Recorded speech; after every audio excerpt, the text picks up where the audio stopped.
Vamos a hablar de la Ley del Bienestar Animal porque se aprobó en el pasado agosto y es una ley además que tampoco contó con otros colectivos como por ejemplo los veterinarios o los cazadores. Pero vamos a recordar exactamente en qué se basaba y qué implicaba. El sector de la caza se pone en pie de guerra después de que el PSOE rompiese su promesa de dejar a los animales de caza fuera de la nueva Ley de Protección, Derechos y Bienestar de los Animales. Este compromiso fue firmado por el candidato a la presidencia de la Junta de Andalucía, Juan Espadas, de cara a las elecciones del pasado 19 de junio. El apoyo a la caza del Partido Socialista es inequívoco y eso se demostrará con una ley de derechos de los animales que respete la actividad cinegética. Ahora, el Consejo de Ministros aprueba el proyecto de ley con el fin de integrar en una única norma de rango legal el régimen jurídico en materia animal. Desde el sector cinegético denuncian que debido a esta norma los animales de caza pasarán a ser considerados de facto como mascotas. Esto afectaría de manera inmediata a prácticas como la montería, la caza menor con perro, la cetrería o la perdiz con reclamo. Esta ley, denuncian, dificultará la cría y tenencia de perros de caza, lo que a su vez irá en contra de la selección de razas y de la reposición de animales. También se complicará el transporte de animales cuando se vaya a cazar y desaparecerá tanto el tiro al vuelo como el silvestrismo. Desde el sector avisan que están preparados para movilizarse si no se da marcha atrás, como ya hicieron el pasado 20 de marzo cuando decenas de miles de cazadores procedentes de toda España se manifestaron en Madrid para exigir la retirada del proyecto de ley de bienestar animal. Hay que señalar que la caza en España representa un 0,3 del PIB nacional con un impacto económico de 6.475 millones de euros anuales y genera más de 141.000 empleos directos. Y estamos ahora con Manuel Fuentes, que ha venido para contarnos, es veterinario, cetrero además, y ha venido para contarnos pues, el problema con el que se han encontrado a la hora de haberse aprobado esta ley de bienestar animal, porque tengo entendido también que ahora el PSOE en un primer momento no contó con los cazadores y ahora quieren... han presentado una enmienda para que no considere tampoco a los dentro del mismo catálogo de los animales de uso doméstico a los animales de caza. Entonces, ¿nos puedes explicar cómo os ha afectado y sobre todo lo que puede implicar a largo plazo? Sí, bueno, lo primero, la ley afortunadamente todavía no se ha aprobado. Sí, pero claro, fue está primero está en trámite parlamentario, que además hay dos cosas muy significativas. La primera, que se aprobó en el Consejo de Ministros el proyecto de ley el 1 de agosto. Sí. Hay que recordar que agosto es un mes inhábil para la Administración y se aprueba el 1 de agosto. Lo segundo, este tema que está en boca de todos, sobre todo de los cazadores del mundo cinegético, que, bueno, al parecer el Partido Socialista Obrero Español ha puesto una enmienda para sacar la caza de todo esto. A día de hoy todavía no lo han hecho. A día de hoy todavía no lo han hecho. Con lo cual, para poder valorar qué es lo que se hace y qué es lo que no se hace, primero tiene que haber algo. Mientras no haya nada realmente presentado, pues no podemos, o sea, nadie puede valorar algo que no existe. Claro, eso es lo primero. Sí, bueno, continúa, porque te iba a preguntar qué implicaría. Pues mira, implica pues la muerte literal de la relación y un cambio drástico entre la relación entre las personas y los animales. Yo, por lo que veo, la sociedad en general, muchísimas personas se quedan en lo que es coger el rábano por las hojas. Es decir, todo el mundo está hablando de que si hay que hacer un cursillo para tener un perro y te quedas con eso. No, eso es lo que intentan que la gente se quede con ese pequeño matiz, que eso es una bobada. Aquí lo que hay detrás de esta ley es un cambio radical entre la relación entre las personas y los animales para igualarlos en dignidad. De hecho, en la exposición de motivos, del proyecto de ley, viene claramente que el motivo de esta ley no es el bienestar de los animales, sino regular su dignidad. Eso viene en la exposición de motivos. Si después analizas con un poquito de profundidad el vocabulario utilizado en la ley, nos encontramos, por ejemplo, en el artículo 24, con la palabra tutor. Es decir... Sí, como si fuera un tutor legal de un padre o un hijo. Yo por tutor entiendo el tutor de mis hijos en el colegio, entiendo que un tutor es una persona que se hace cargo de otra persona que tiene una minusvalía normalmente, bueno, física o lo que sea, pero una minusvalía, entonces necesita un tutor. En las definiciones que aparecen al principio de la ley, nos encontramos con palabras como animal desamparado, nos encontramos con muerte asistida. Claro, muerte asistida, que ahora está el debate de la eutanasia. Hombre, muerte asistida, mira, yo por ejemplo, yo trabajo en un matadero, en La Coruña.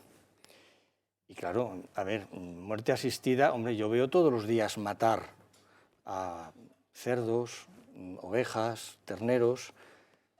Hablar de muerte asistida es humanizar a los animales. Sobre todo porque la muerte asistida es además con un tratamiento sedativo, o sea, que se hace como con el personal, con un cuidado y es una persona. Es un término humano, claro. Estamos humanizando los animales. Por eso yo creo que lo más importante es que las personas, que la gente se dé cuenta de lo que hay detrás de esta ley. Y detrás de esta ley hay unos lobbies animalistas, clarísimamente, Eurogroup for Animals, FADA, ANDA, AP Primadomus, Animal Naturalis, eso es lo que está detrás. Y si las personas tienen un poquito de tiempo, yo les pediría que miraran cuáles son los objetivos, que se informaran de cuáles son los objetivos de estos lobbies animalistas y verán que trabajan con dos cosas fundamentales y muy básicas, que es la pena y la compasión. De hecho, en cualquier medio de comunicación, sus anuncios, el marketing que utilizan, siempre es un perrito, a lo mejor detrás de unos barrotes, que está húmedo, que está mojado, que está con una carita de pena horrorosa, un pollito recién nacido medio moribundo al lado de unas cáscaras de huevo. Es la pena y la compasión, ese es su negocio. Y ahora lo cuadramos con lo de muerte asistida, animal desamparado, etcétera, etcétera. Eso es lo que hay detrás de esta ley. Eso es el cogollo de esta ley. Y luego, sobre todo, porque tampoco están mirando mucho al animal, porque si se hablaba de esa esterilización, que decían que de todos los animales, que eso también fue bastante polémico entre los veterinarios, porque decían, esto no lo han consultado con nuestro gremio y no saben a la larga cómo puede afectar al animal, porque eso, o sea, poner esa ley sí, así porque sí. Claro, es que la ley está llena de contradicciones. O sea, dentro de la ley te dicen una cosa y la contraria. Está prohibido, porque esa es otra palabra que le encanta poner en esta ley, la palabra prohibir, no regular, sino prohibir. Está prohibido cualquier tipo de actuación sobre los animales que le puedan causar daño, cualquier tipo de... no se puede hacer nada. Perjuicio.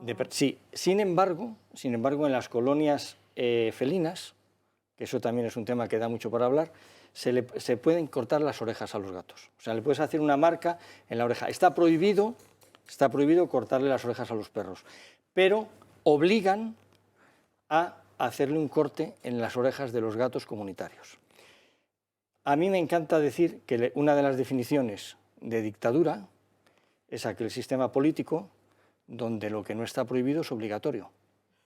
Entonces, si cogemos esta ley, vemos cosas de estas. Es decir, que no se puede hacer ninguna manipulación a ningún animal que le cause dolor o sufrimiento. Pero resulta que obligas a castrar. Entonces, castrar, o sea, esterilizar, no solamente es el acto físico en sí del momento de la operación, sino que modificas total y completamente el metabolismo de ese animal y su carácter. Entonces, es una modificación total. Esa es otra contradicción. Pero vamos, hay más, ¿eh? Francas, quería preguntarle una... Sí, a ver, yo tengo la desgracia de ser biólogo y concretamente zoólogo, con lo cual eso es una desgracia grave.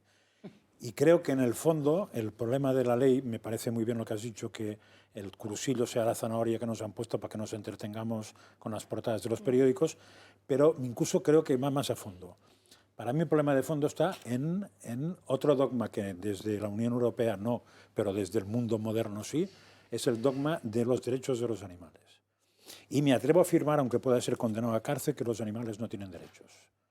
Entre otras cosas porque no tienen deberes, con lo cual es absolutamente contradictorio tener derechos y no tener deberes. Lo que nosotros tenemos, el deber de cuidarlos con humanidad, de tratarlos con humanidad. De la misma manera que tenemos el deber de no mearnos en las calles, de no ensuciar todo, de no polucionar el mundo, de no explotar las cosas. Eso es un deber del hombre como hombre. Pero no porque las piedras tengan derechos, no porque los animales tengan derechos, pues entonces yo diré, ¿y por qué no las plantas? ¿Quién puñeta me ha dicho una planta que es más inferior que un animal? Porque pues, a tener, ¿y por qué no las piedras? Porque resulta que sin las piedras no tendríamos sales minerales que nos son fundamentales para vivir. Y por cierto, y que no el CO2, porque sin CO2 no hay vida, etcétera, etcétera. O sea, creo que el problema está en que nos hemos tragado lo de derechos de los animales, que es un error de bulto. Claro, de hecho, yo, si te das cuenta, vamos, estoy completa y totalmente de acuerdo contigo, porque es que además es que no hay otra opción, o sea, es que es la verdad, y con la verdad se va a todos los lados. El nombre de este proyecto de ley es de protección, derechos y bienestar de los animales. Yo al principio, lo primero que he dicho de todo es hablar de que en la exposición de motivos, realmente el fin último de esta ley no es el bienestar de los animales, sino regular su dignidad. Sí, sí. Ahí entra el tema de los derechos. Claro. Evidentemente, los animales no tienen derechos. Los derechos son inherentes a la persona humana. Es que, claro, es que simplemente con eso ya todo lo demás sobra. Pero es que hay tantísimas cosas de las que hablar de esta ley, porque es que hay muchas más cosas. Hay otra auténtica barbaridad, que es una auténtica barbaridad, que es el artículo 44, en su apartado D, que habla de la prohibición prácticamente total de tener animales de forma legal en los domicilios. Este artículo en 3 líneas se carga totalmente el convenio CITES. Desaparecen todos los animales con CITES. ¿Es un convenio europeo? El convenio CITES es un convenio mundial que España firmó, creo recordar que fue en 1973, al cual están adheridos, si no recuerdo mal, 184 países. Me parece que en el mundo hay 195. O sea, el 90 y pico % de, no sé si son 194, 195, 196 países por ahí. Pero bueno, son cifras aproximadas. Me refiero que más del 90% de los países del mundo, es decir, prácticamente todos, están adheridos, al convenio CITES, que es un convenio que regula el tráfico de animales. Entonces, en este artículo 44, concretamente en su apartado D, dice literalmente que estará prohibida la tenencia de cualquier animal que tenga cualquier tipo de protección autonómica nacional o europea. Es decir, todos, excepto perros, gatos, hurones y ponle un canario y poco más. O sea, que el que tenga una serpiente en su casa ya no podrá tenerlo. Ni serpientes, ni tortugas, ni loros, nada, de nada, de nada, de nada. Esto es lo que llaman el listado positivo, que le dan un nombre muy bonito, porque suena muy bien de cara a la gente, a la sociedad, listado positivo. Bueno, eso es una aberración. De hecho, el listado positivo estuvo vigente en Holanda 2 años y al final judicialmente se lo han cargado porque es una auténtica aberración. Ahí estaba AP Prima Domus, que fue el principal acreedor de estos listados positivos, y la propia justicia holandesa ha prohibido a AP Prima Domus volver a intentar hacer nada con el tema de los listados positivos. O sea, es la muerte literal de la tenencia de animales en España. Es una auténtica aberración. Tenemos la última pregunta de Miguel Ángel Tanapaz, que me ha prometido ser breve. Sí, bueno, es abundando en una cosa que ya ha salido aquí, que es la idea esta de que este tipo de discursos animalistas se basan sobre todo en la compasión, en los sentimientos, en la emotividad. Vivimos en un mundo en el que hay emotividad prácticamente para todo. En vez de argumentos se utilizan emociones. Pero en este caso es muy significativo porque efectivamente, desde un punto de vista racional, cualquiera nos damos cuenta de la enorme distancia que hay entre un perro y un ser humano, entre un toro y un ser humano, entre cualquier animal y un ser humano. Y sin embargo, desde un punto de vista emotivo es verdad que es muy fácil, pues claro, sentir cariño hacia un gatito, hacia un mono que hace sus cositas, y por lo tanto es desde ahí, desde donde nos intentan después razonar mal, diciendo, oye, como sientes esta compasión hacia el gatito, hacia el chimpancé que está haciendo estas cositas, ¿no crees que debería tener derechos? cuidado, tener derechos, como ha dicho Josep María, es una cosa muy seria y es una cosa que efectivamente va con los deberes que tienes ahora o que tendrás, implica un montón de cosas que obviamente los animales no tienen derecho, no tienen deberes tampoco, nosotros sí tenemos deberes hacia ellos. Cuidado también, una cosa muy curiosa que decías, Josep María, decías, va a acabar dándosele derechos a las piedras. Yo vi una vez, y saqué una fotografía, o sea que te la puedo enseñar, si no te lo crees, en uno de estos carteles ecologistas, carteles ecologistas, pero que hacen las administraciones públicas, no sé si era un ayuntamiento, una diputación provincial, que hablaba de los derechos del agua.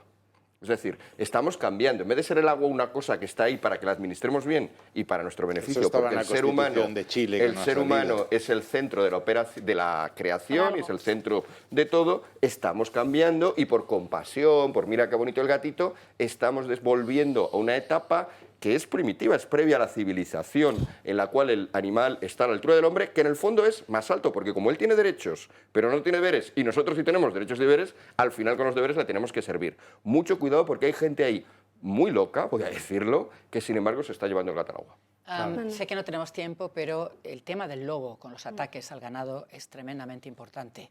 Es decir, hay veces que hay que proteger al lobo, sí, pero tienen que estar en unas reservas. Pero cuando el lobo ataca las fotografías que a mí me pasan prácticamente todos los días son de echarse a llorar. Entonces, si hay que proteger, ¿por qué no hay que proteger a los ganaderos también de esos ataques de los lobos? Pues son humanos, no toca protegerlos. No toca, ¿verdad? No toca. Así que no puedo estar más de acuerdo. Es decir, conozco cantidad de cazadores en mi entorno y ya vamos un poco al tema crematístico. Él seguramente puede decir cuánto es el perjuicio que se va a crear si realmente los cazadores, todo el entorno que tienen, se va a la porra, porque hay muchas familias, muchísima gente que depende precisamente del mundo de la y todo el campo, sí, los espárragos y los bosques y todo. Manuel. Mira, me vas a permitir que al hilo de lo que acabas de decir del lobo, a mí el lobo es un animal que me encanta. Yo vivo en La Coruña, en Galicia, y hay afortunadamente, digo afortunadamente, bastantes manadas de lobo, pero el lobo tiene que estar donde tiene que estar, no puede estar en todos los sitios. El lobo es incompatible, completa, total y absolutamente con la ganadería extensiva. Sin duda. Y al principio de mi intervención estuve hablando de los lobbies animalistas. Los conozco. Bien. Los lobbies animalistas tienen unos objetivos anuales. El objetivo del año 2019, a ver si os suena, yo estoy seguro que sí, fueron los animales de granja. Consumo de carne, En el año 2020 el objetivo era la hiperprotección de los grandes carnívoros europeos. Recuerdo que el 21 de septiembre del año pasado, en España, el lobo pasó de ser especie cinegética a estar incluida en el LESPRE.